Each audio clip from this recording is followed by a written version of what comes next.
waaw asalaamaaleykum mbokk yi nuy suivre à travers Waalo Digital News man maay Sambane Diop secrétaire général adjoint organisation des paysans du Sénégal ànd ak secrétaire général national bi Badara Sall ñuy wax li jiitu gannaaw bu ñu sante yàlla julli si yenente bi sallallahu alayhi wa sallam di ñëpp di déwénati ñëpp nag di déwénati ñëpp organisation syndicale bi nga xam ni regroupé na ay baykat sàmmkat ak nappkat Sénégal gépp vraiment su lii amee danañ wax ñëpp déwénati ñaanal ñëpp ñaanal suñu kilifa diine yi ñaanal président de la république Macky Sall di ko gërëm di ko sant ñaanal aussi ministre de l'agriculture professeur Baldé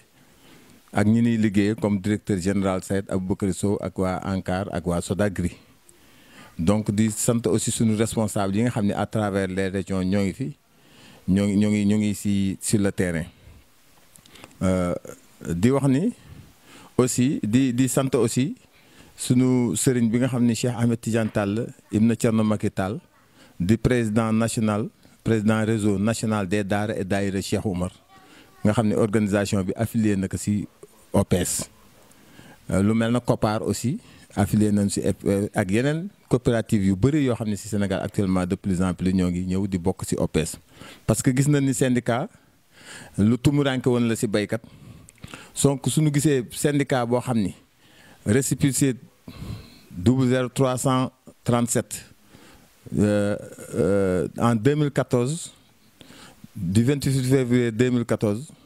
ñëw na di ànd ak baykat di ànd ak sàmmkat di ànd ak nappkat pour lan pour vraiment yokk niveau de vie corps yooyu ma wax léegi mais nag dañuy def ay revendications par de la revendication yi duñu indi ay propositions si proposition yi ñu indi bokk na si les coopératives agricoles wax nañ ko keroog et pastoral wax nañ ko keroog le 1er mai à travers sunu secrétaire général central Sidya Ndiaye FGTSB waxoon nañ fa affaire création coopérative agricole président aussi waxoon na ko mais xam na njariñ bi si nekk ak sous-région bi ak ñi koy doxal dans tous les pays du monde coopérative mooy doxal àddina bi da ngay gis sax ay pays yoo xam ne seen coopérative danañ dem bay di lebal seen état xaalis donc nii ñuy bayee vraiment muy nga xam ne bay bi léeg-léeg di sooxe il faut une bonne organisation donc OPS dafa ñëw pour accompagner l'implantation des coopératives agricoles pastorales gis nañ te financement yi souvent accès yi dafay nekk problème bëgg nañ facilitation foofu ak annualisation du crédit maanaam boobu naree bay ñaari saison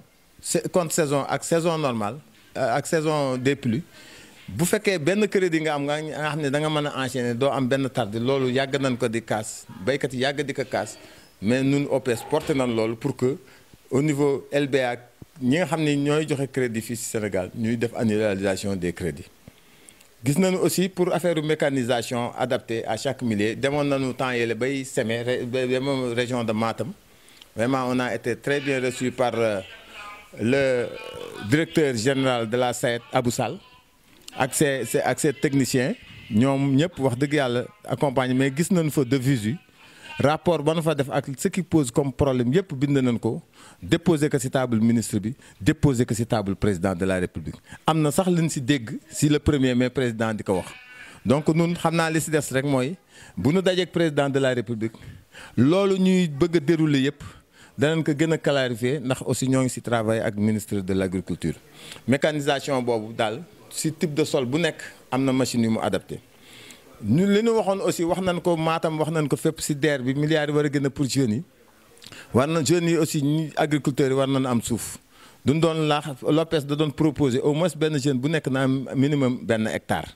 soo amee benn hectare man ci ñafe commencé daan ci dooleem bu amee lu ëpp bay leneen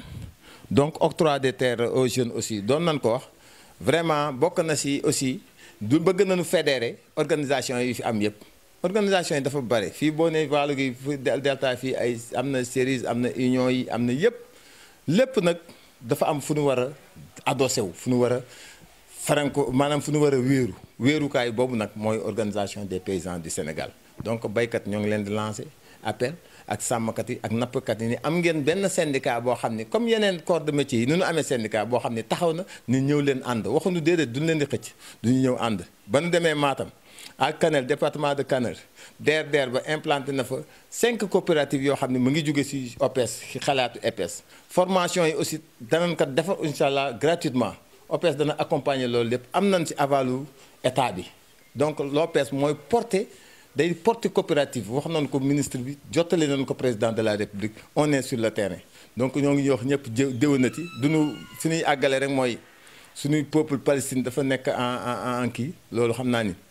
ñëpp ngi leen di ñaanal pour que Israël tooñkat boobu réewu tooñkat boobu vraiment ñu dellu gannaaw ba na attaqué ay faagaagal ay nit ñi ñoo ngi ñaanal ñëpp yàlla na yàlla mbas mi jël fi mbas mi ci réew mi suñu kilifa diine yeeg aada yi li ñu bëgg ci réew mi yàlla na leen ko yàlla defal ak stabilité réew mi jàmmi réew mi ñaanal président de la république sant nañ ko gërëm nañ ko nunu OPS parce que fi mu ñu teg xam nañ ko sant nañu gërëm nañu aussi ministre de l'agriculture professeur Baldé Badara Sall ngi nii wax dëgg yàlla fu mu taxaw di dem ñu déglu ko parce que xam na ni il a un projet on a un syndicat de revendication mais aussi et surtout un syndicat de proposition comme ay coopératives agricoles ay coopératives sur le côté pastoral ak sur le plan de pêche jërë ngeen jëf. bismillaahi rahmaani rahiim man lii ma si bëggoon a yokk rek dafa am benn ONFP xaw ma nag office national de la formation professionnelle. Le ministre de l'apprentissage dafa ko booster pour mu def les formations gratuitement l'ONFP nag léegi dafa nekk à la disposition de tous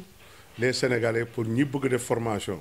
mu bu jàppale leen accompagner leen les transformatrices les informaticiens les mécaniciens les tisserands ñi nga xam ne daal bëgg nañu corps de métier yi am yëpp ci kii ministère de l'agriculture ministère de l'emploi et de la formation professionnelle léegi daal ONFP mi ngi nekk seen disposition ONFP nag fu mu mënti am ci Sénégal ku fa mënti def tu fais une demande boo ko defee nga déposer ko ni lii laa bëgg def ONFP dina la accompagner former la gratuitement loolu laa si doon bëgg yokk pour gërëm leen di leen sant di leen wax ni ONFP est à la disposition du peuple sénégalais pour les formations. Bon léegi ONFP dafay jox xale yi ay ce qu'on appelle des certificats ay attestation de fin de stage attestation de fin de stage yooyu dina la permettre nga am lii nga bëgg foo mënti dem mën nga fa liggéey waaw kon donc njeexital bi daal mooy que soo amee sa diplôme foo dem liggéey bu boobaa nag daa ngi si mën a gis sa bopp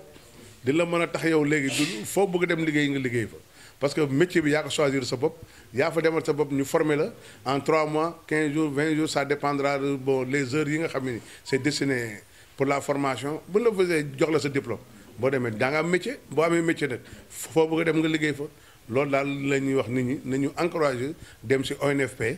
dem defa ji formation parce que nit mënoo liggéey te amoo formation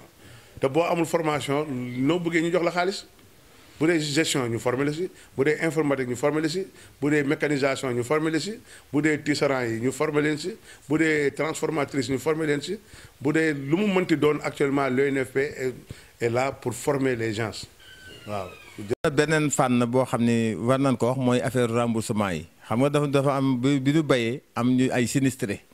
am ñoo xam ni wax dëgg yàlla duñ leen proposer ni duñ leen di indemniser ni leen di jox ay remboursement pour ñu mën a demaat campagne. loolu aussi interpellé nañ ci OPS te OPS da koy porté danañ ko jottali le professeur Lassaet danañ ko jaaraat suñu partenaire naturel mais aussi danañ ko jottali le ministre de l'agriculture